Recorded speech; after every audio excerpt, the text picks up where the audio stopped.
Hello everyone, welcome back to the channel. मेरा नाम है शिखा और आज हम करेंगे अपना चैप्टर पोएट्स एंड पैनकेक। बहुत अच्छा चैप्टर है, इंटरेस्टिंग से ह्यूमरस वे में लिखा हुआ है। किसने लिखा है? Ashoka Mitran. And Ashoka Mitran is basically the Tamil writer, है ना। ये इनके ऑथर के बारे में बताया हुआ है थोड़ा बहुत कि ये तमिल राइटर है, साहित्य अकादमी विनर हैं और इन्होंने बहुत सारे जो राइटिंग्स हैं वो अपनी तमिल एंड इंग्लिश लैंग्वेज में लिखी है। और सिक्स्थ डिकेड्स तक इनका काम मतलब करियर रहा है। ठीक है, तो ये इस चैप्टर के बारे में बात करेंगे हम। अशोका मित्रन, हमने बस ये जान लिया कि इस चैप्टर का ऑथर है, दैट्स इनफ। और अभी हम इस चैप्टर को भी इंट्रोड्यूस करेंगे। ठीक है, चैप्टर को अब हम स्टार्ट करेंगे बिना किसी देरी के। अच्छा, उससे पहले अगर आपको कोई भी डाउट है तो आप मुझे इंस्टाग्राम पे फॉलो करके डीएम कर सकते हो। और ये नोट्स चाहिए तो आपको टेलीग्राम पर मिल जाएंगे। ठीक है, दोनों के लिंक आपको डिस्क्रिप्शन बॉक्स में मिल जाएगी। Okay, so let's begin our chapter without any देरी, क्योंकि चैप्टर भी थोड़ा सा बड़ा है ना, इसलिए जल्दी स्टार्ट कर रहे हैं। अच्छा, इसमें दो एक्ट्रेस के बारे में जान लो आप। एक ग्रेटा गर्बो और एक विजयंती माला, है ना। ये दोनों एक्ट्रेस हैं। पहली वाली तो स्वीडिश एक्ट्रेस है और इनको ऑस्कर अवार्ड भी मिला था 1954 में, क्योंकि इन्होंने बहुत अच्छी स्क्रीन परफॉर्मेंस दी थी और इन्होंने गिनीज बुक ऑफ रिकॉर्ड भी हासिल किया है ब्यूटीफुल वुमेन के लिए। और विजयंती माला जो है वो एक इंडियन एक्ट्रेस है जिन्होंने बहुत सारे लाइक काफ़ी अच्छी एक्टिंग करी है। अब वो एक पॉलिटिशियन भी है। इस तरीके से बस इतना काफ़ी है जानने के लिए। अब हम स्टार्ट करेंगे बेसिकली अपने चैप्टर से। तो ये जो पैनकेक है ना, जैसे नाम लिखा हुआ है पोएट्स एंड पैनकेक, जो चैप्टर का नाम है,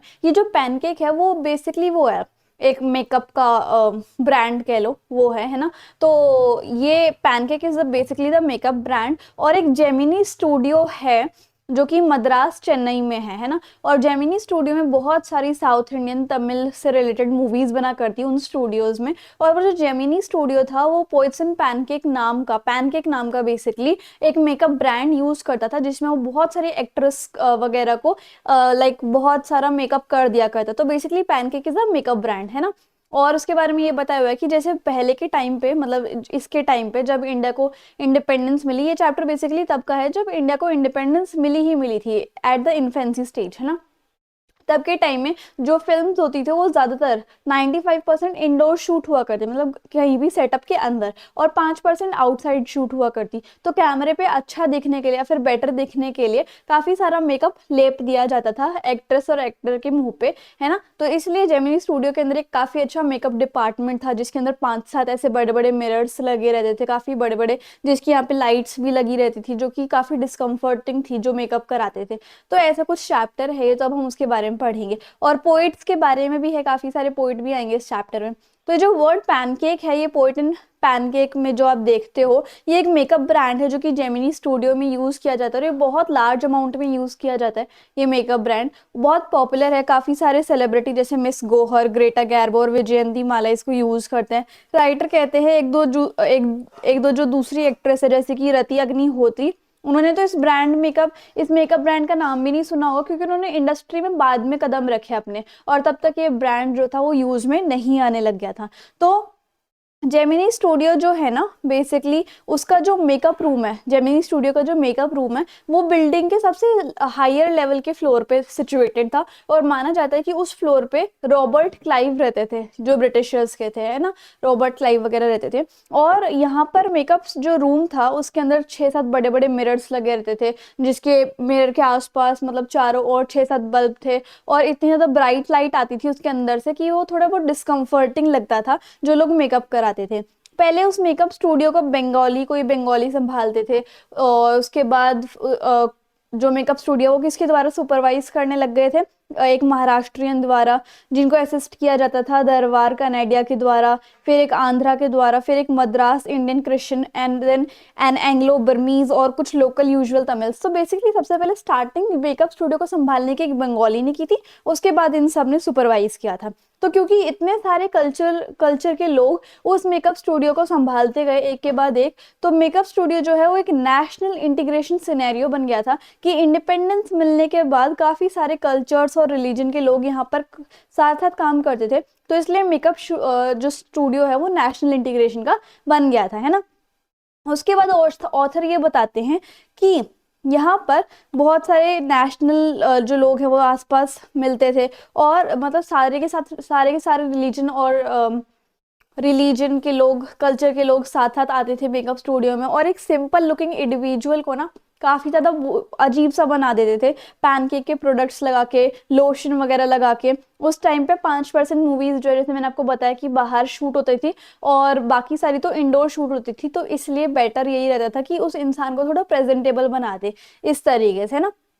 अब जैसे किसी भी एक लार्ज ऑर्गेनाइजेशन में, बिजनेस ऑर्गेनाइजेशन में होता है, एक हायरार्की होती है कि पहले टॉप लेवल मैनेजमेंट होगी, फिर मिडिल लेवल, फिर लो लेवल, जैसे कि हमने बीएसटी में पढ़ाई है।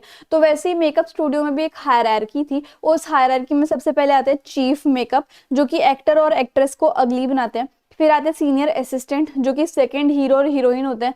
फिर आते हैं जूनियर असिस्टेंट, जो मेन कॉमेडियन होते हैं। और एक ऑफिस बॉय होता था, जो कि जो भीड़ नहीं होती, क्राउड होता है जो मूवीज में होता है, उनको अगली कर बनाने में हेल्प करता था, है ना।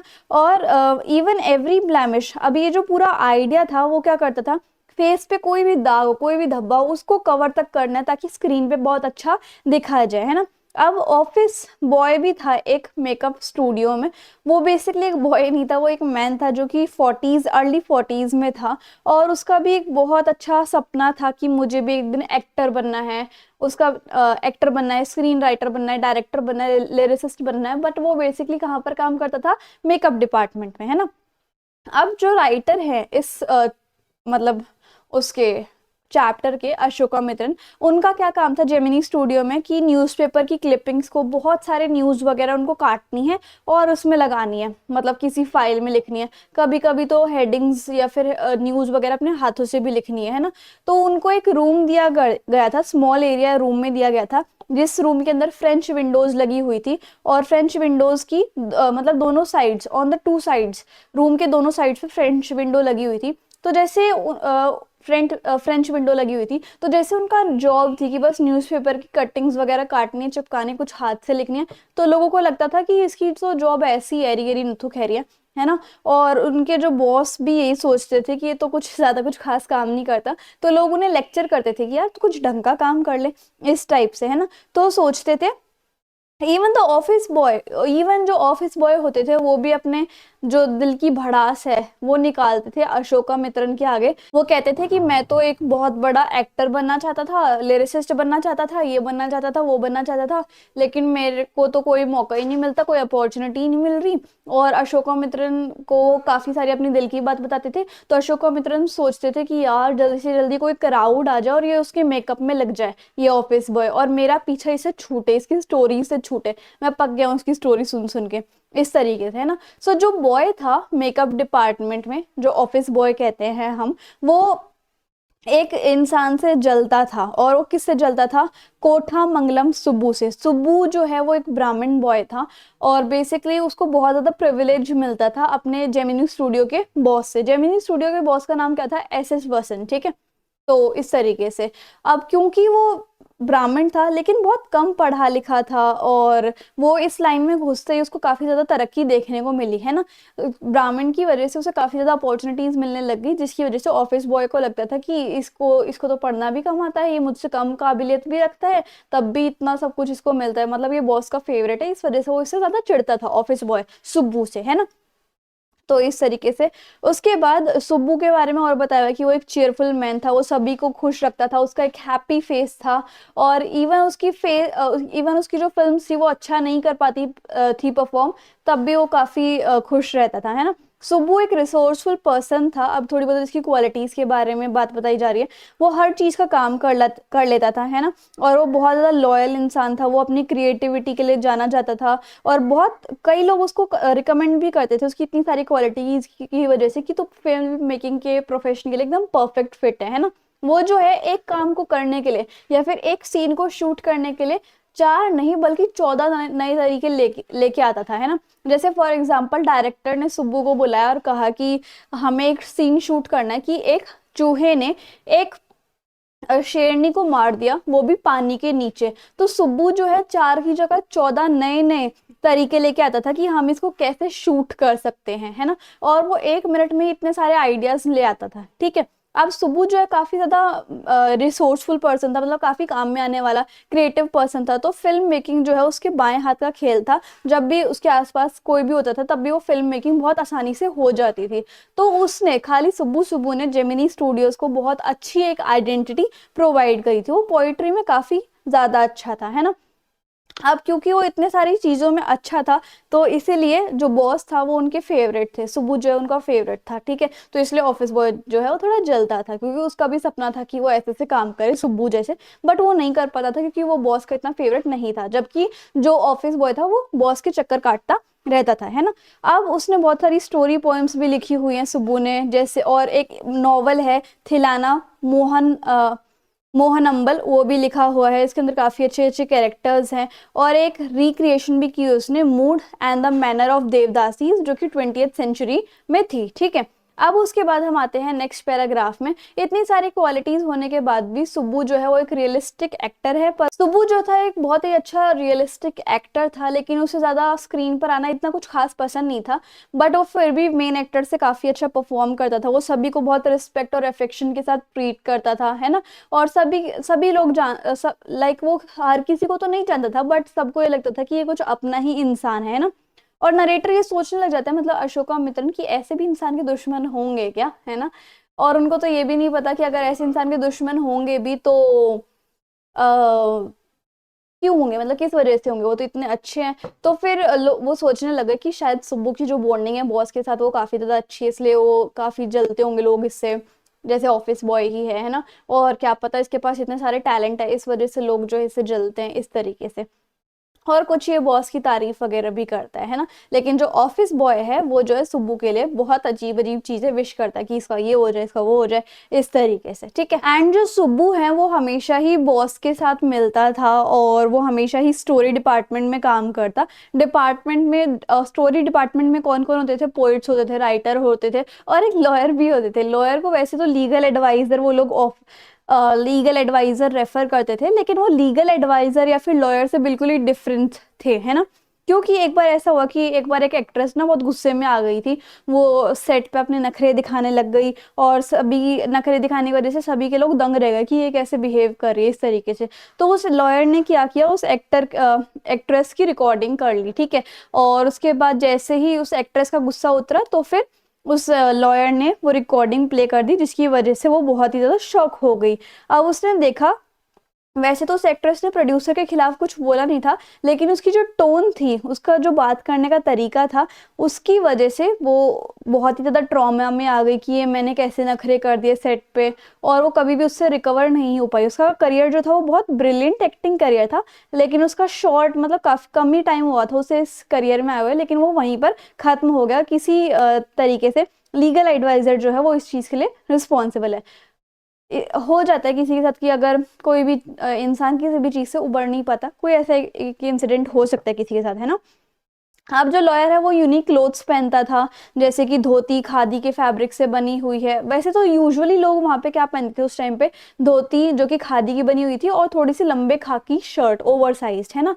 लेकिन लॉयर जो है वो एक पैंट पहनता था, टाई पहनता था, कोट पहनता था, बिल्कुल एक फॉर्मल इंसान की तरह। वो एक न्यूट्रल मैन था, बिना लॉजिक, जिसके साथ न्यूट्रल मैन था लॉजिक के साथ, उसके अंदर कोई ह्यूमन फीलिंग्स नहीं थी। और वो पूरे वर्ल्ड में हेल्पलेस सा फील कराता था कि वो किसी की हेल्प नहीं करने वाला, है ना। और उसके बाद नरेटर जो है वो उसे neutral man in the assembly of Gandhis and khadis बोलता था, मतलब एकदम न्यूट्रल रहता था वो, है ना। वो सबसे बहुत अलग था। वो जो था बॉस से अलग था, मतलब वो जो था बॉस के साथ एकदम क्लोज रहता था। और क्योंकि वो क्लोज रहता था तो उसको भी अलाउड हो जाता था कि भाई तू अपनी खुद की फिल्म बनाना चाहते तो खुद की फिल्म बना ले। पर वो अच्छा नहीं कर पाता था। बहुत सारे प्रोडक्ट्स, पैनकेक जो है वो इस प्रोसेस में यूज होते थे। इवेंचुअली बॉस ने जो है स्टोरी डिपार्टमेंट को शट डाउन कर दिया, जिसकी वजह से जो लॉयर की जॉब है वो चली गई। जो पोइट स्टोरी डिपार्टमेंट में काम किया करते वो भी चले गए। स्टोरी डिपार्टमेंट के बंद होने पे लॉयर भी जो है वो वर्कलेस हो गए थे। ओके। अब जेमिनी स्टूडियोज में कौन कौन से फेमस पोइट्स थे, जैसे कि एस योगियार, सुंगू सुब्रमण्यम, कृष्णा शास्त्री, और उसके बाद हरिंद्रनाथ चट्टोपाध्याय। और स्टूडियो में पूरा मेस जो था वो बहुत स्टूडियो में जो मेस था, मतलब खाने की फैसिलिटी थी, वो बहुत एक्सीलेंट थी। और उसके बाद वहाँ स्टूडियो में कॉफ़ी बनती थी जो कि पूरे दिन चलती रहती थी। उन दिनों में कांग्रेस रूल था तो थोड़ी बहुत हर चीज़ पे रिस्ट्रिक्शन थी, लेकिन कप ऑफ कॉफ़ी फ्रेंड्स के साथ पीने में बहुत अच्छा एंटरटेनमेंट हो जाता था। जो ऑफिस बॉयज सर क्लर्क थे स्टूडियो में जो काम करते थे, वो अपना फ्री टाइम को एंजॉय करते थे और थोड़ी बहुत पोइट्री कर लेते थे, है ना। और उनके जो क्लोथ्स थे वो खादी फैब्रिक के होते थे, क्योंकि वो सब के सब गांधी जी को रिस्पेक्ट किया करते हैं ना। और उन्हें एक चीज पसंद नहीं थी, कम्युनिज्म। कम्युनिज्म क्या होता है, जो प्रॉपर्टी होती है वो अभी तो हमारे नाम होते हैं, जिसकी प्रॉपर्टी वो उसी के नाम होती है, लेकिन पहले क्या होता था, कम्युनिज्म के कंसेप्ट में जो प्रॉपर्टी है, चाहे आपकी फैक्ट्री है, चाहे आपका कुछ भी है, वो सब गवर्नमेंट के नाम होता है, ठीक है। तो ये कम्युनिज्म है। तो इसलिए वो जो लोग हैं साउथ इंडिया से या फिर पूरे इंडिया के जो लोग हैं, वो कम्युनिज्म को हेट करते थे। कम्युनिज्म जो है वो, उनका ऐसा मानना था कि जो कम्युनिस्ट लोग हैं वो अपनी फैमिली को लव नहीं करते, इसलिए वो कभी भी हेजिटेट नहीं करेंगे उनको मारने के लिए, है ना। वो जो है कम्युनिज्म जो है वो वायलेंस को क्रिएट कर लेता है। और उसके बाद such a thought that prevalent in South India, ऐसे जो थॉट्स थे जो कि साउथ इंडिया में प्रिवेल करते थे, पोइट्स भी यही मानते थे, है ना, इस तरीके से। तो जेमिनी स्टूडियो, अब आगे और दूसरी बात होती है कि जेमिनी स्टूडियो जो है वो काफी अच्छी मेहमान नवाजी करता है फ्रैंक बचमैन की जो मॉरल रीआर्मामेंट आर्मी है, जिसके अंदर 200 लोग काम करते थे, वो मद्रास आए थे 1952 में, और वो जेमिनी स्टूडियो में आए थे, ठीक है। उनको बेसिकली वो एक इंटरनेशनल सर्कस को कंडक्ट करवाते थे। हालांकि वो ट्रैपीज में अच्छे नहीं थे। ट्रैपीज क्या होती है, ऐसे दो रोप्स लटकी हुई हैं, रस्सियां, और यहाँ पर कुछ ऐसे बंधा हुआ है लोहे की रॉड, है ना। तो ट्रैपीज में अच्छे नहीं थे। वो एनिमल्स के साथ काफी अच्छे थे। एनिमल को डिनर टेबल पे वगैरह बिठा देते थे, और वो नॉन वेजिटेरियन फूड खाते थे। वो इतने ज़्यादा एनिमल के साथ इंटरेक्ट नहीं करते थे जितना उन्हें सर्कस में करना चाहिए, बट हाँ ठीक था। और वो जो है 2 प्लेस परफॉर्म किया करते अपनी फुल प्रोफेशंसी के साथ और प्रोफेशनलिज्म के साथ, है ना। और उन्हें काफ़ी ज़्यादा लाइक तारीफ भी मिलती थी उनके 2 प्लेस की वजह से। और वो मद्रास के अलग अलग पार्ट्स में मोरल रीआर्मामेंट आर्मी वो 2 प्लेस करती थी। वो बेसिकली एंटी कम्युनिज्म के लिए वो प्लेस होते थे, है ना। और उस प्लेस में तमिल जो है, उन तमिल प्लेस में सनसेट और सनराइज जो है वो दिखाया जाता था, जो कि जोथम वैली से इंस्पायर था, है ना। अब मोरल रीअरेंजमेंट जो आर्मी है वो कम्युनिज्म को अपोज किया करती, ठीक है। और उसके बाद इसमें क्या बताया हुआ है, हाँ, कुछ टाइम बाद जेमिनी स्टूडियो को एक और चांस मिला कि वो एक पोइट को, जो कि इंग्लैंड से आने वाले हैं, उनको वो वेलकम करेंगे। लोग जो है गेसेस करने लग गए कि इस बार कौन से पोइट हमारे यहाँ पे आएंगे, क्या पता वो वर्ड्सवर्थ हो या फिर टेनिसन हो या फिर कीट्स हो, शेली हो, बायरन हो या फिर एलियट हो। तो बहुत एक्साइटेड थे लोग कि जेमिनी स्टूडियो में कोई पोइट आने वाले हैं। अब जो लोग थे जो कि जेमिनी स्टूडियो को विजिट करते थे, वो पोइट तो नहीं थे। जो इंसान जेमिनी स्टूडियो में, जिसका जेमिनी स्टूडियो इंतजार कर रहा था कि हम इसका वेलकम करेंगे, वो कोई पोइट नहीं था, बल्कि वो एक डेली न्यूज़पेपर का एडिटर थे, है ना। और बॉस ने उनका ह्यूज वेलकम किया। जो वसंत थे वो भी एक तमिल न्यूज़पेपर के एडिटर थे, जिसका क्या नाम था, आनंदा विकातन, है ना। और मद्रास के बहुत सारे पब्लिशिंग हाउस जो है वो ब्रिटिशर्स ने ही सेटअप कर रखे हैं, और जेमिनी स्टूडियो के बारे में तो सब जानते ही हैं। और जो जेमिनी स्टूडियो था उसके अंदर 2 न्यूज़पेपर थे, कौन कौन से, Manchester guardian and the London times, ठीक है। अब यहाँ पर देखो फाइनली जो है गेस्ट अराइव हो जाते हैं। वो जो पोइट की बात हो रही थी, बाद में पता चला कि वो किसी न्यूज़पेपर के एडिटर हैं। और वो around 4 in the afternoon, afternoon के 4 बजे आए, वैसे तो शाम ही हो गई थी। टॉल थे, सीरियस लुकिंग ब्रिटिश फेस के वो इंसान थे कि कोई भी उनको जानता नहीं था। बॉस ने उनको एक वेलकम किया स्पीच से। स्पीच जो थी वो गवाह थी इस फैक्ट की दैट दे न्यू हिम। और स्पीच में पता चल रहा था कि बॉस को भी थोड़ा ही पता था उनके बारे में, है ना। और स्पीच के अंदर 2-4 वर्ड्स जैसे फ्रीडम और डेमोक्रेसी, है ना। लेकिन काफी सारे लोग एक्साइटेड थे उनके आने पे, पर जैसे वो ब्रिटिश के थे और उनका ब्रिटिश एसेंट था बोलने का, तो लोगों को समझ नहीं आया कि ये क्या बड़बड़ा रहे हैं, ठीक है। तो लोगों को पसंद नहीं आया कि वो क्या बोल रहे हैं, समझ ही नहीं आ रहा था कि किस बारे में वो बात कर रहे हैं।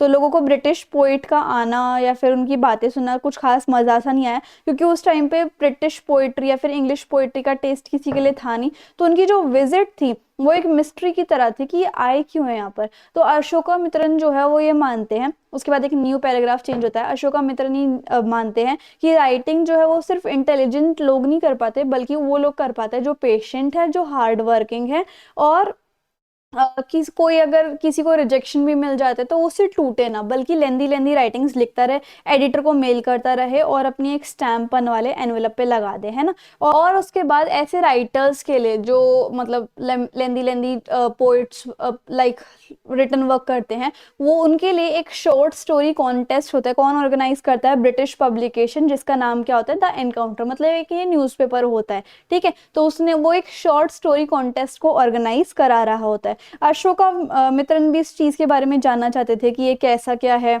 शॉर्ट स्टोरी कॉन्टेस्ट, और वो अपनी एंट्री को मेल करना चाहते हैं, लेकिन उनके पास थोड़ी पैसा होता है इंग्लैंड तक उसको भिजवाने के लिए। तो ब्रिटिश काउंसिल लाइब्रेरी जाते हैं इन्फॉर्मेशन लेने की ये कैसा क्या कॉन्टेस्ट वगैरह है ना। तो लाइब्रेरी जाते हैं, उस टाइम पे लाइब्रेरी जाना बहुत सिंपल था, ऐसा लगता था कि कोई रिस्ट्रिक्शन वाला एरिया नहीं है लाइब्रेरी। तो लाइब्रेरी में उन्होंने बहुत सारी एनकाउंटर न्यूज़पेपर की कॉपीज देखी, और उस एनकाउंटर जो न्यूज़पेपर था उसके एडिटर का नाम क्या था? Stephen Spender. और इस जैसे ही उन्होंने देखा कि ये जो द एडिटर है उसके ये जो द एनकाउंटर है उसके एडिटर का नाम स्टीफन स्पेंडर है, तो अचानक से अशोका मित्रन के हार्ट में घंटी बजी कि इनका तो मैंने नाम सुना हुआ है स्टीफन स्पेंडर का। फिर उन्हें याद आता है कि ये तो वही हैं जो हमारे जेमिनी स्टूडियोज में आए हुए थे। बहुत टाइम बाद जेमिनी स्टूडियो छोड़ दिया था राइटर ने, अशोका मित्रन ने, और अब उनके पास बहुत सारा फ्री टाइम था लेकिन ज़्यादा पैसे नहीं थे। तो एक बार क्या हुआ, फुटपाथ के पास में ही उन्हें एक लाइक फुटपाथ पे रखी हुई काफ़ी सारी बुक्स दिख गई। वो स्टूडेंट वो चल रहा था स्टूडेंट ऑफर, तो इसकी वजह से उन्हें डिस्काउंटेड पैसे पे काफ़ी सारी बुक्स देखने को मिल रही है। वो 50 पैसे के हिसाब से एक बुक मिल रही थी, तो उन्होंने एक बुक उठाई, और क्योंकि स्टूडेंट ऑफर इसलिए चल रहा था क्योंकि रशियन रेवोल्यूशन की 50th एनिवर्सरी थी। तो उन्होंने 50 पैसा में एक बुक उठाई जिसका नाम था द गॉड दैट फेल्ड। उसके अंदर 6 बड़े बड़े ऐसेस थे, और हर एक ऐसे को अलग अलग ऑथर्स ने लिखा हुआ था। इनमें से एक ऑथर, एक ऐसे जो कि ऑथर ने लिखा हुआ था, वो किसने लिखा हुआ था? स्टीफन स्पेंडर ने। तो अचानक से वो जैसे ही उन्होंने नाम सुना स्टीफन स्पेंडर ने भी एक ऐसे लिखा हुआ है, तो अशोका मित्रन के लिए वो बुक बहुत ही ज़्यादा इंपॉर्टेंट हो गई। और उन्हें याद आया कि जेमिनी स्टूडियो में स्टीफन स्पेंडर इसलिए आए थे क्योंकि जेमिनी स्टूडियो जो था वो एंटी मतलब वो कम्युनिज्म के खिलाफ था, ठीक है, और कम्युनिज्म के खिलाफ था। और स्टीफन स्पेंडर ने भी जो ऐसे लिखा था वो कम्युनिज्म के अगेंस्ट ही लिखा हुआ था। और जेमिनी स्टूडियो में भी कम्युनिज्म ज़्यादा फॉलो नहीं होता था, और एमआरए जो आर्मी थी वो भी एंटी कम्युनिज्म मूवमेंट को फॉलो करती थी और उसी के रिगार्डिंग प्ले करती थी। सो दैट्स वाई जो पोएट हैं स्टीफन स्पेंडर वो आए थे एंटी कम्युनिज्म फीलिंग के उससे जेमिनी स्टूडियो में विजिट करते। तो तब अशोका मित्रन को समझ में आया कि क्यों आए थे स्टीफन स्पेंडर जेमिनी स्टूडियो में। तो पहले मिस्ट्री थी ना वो सॉल्व हो गई। तो इस तरीके से हमारे जो चैप्टर है फाइनली खत्म होता है। आई होप आपको मेरे पढ़ाने का तरीका और वीडियो काफ़ी अच्छी लगी होगी। इंस्टाग्राम एंड टेलीग्राम पर ज़रूर फॉलो कर लेना। So if you like the video and the explanation then please do like share comment and subscribe the channel. Thank you so much.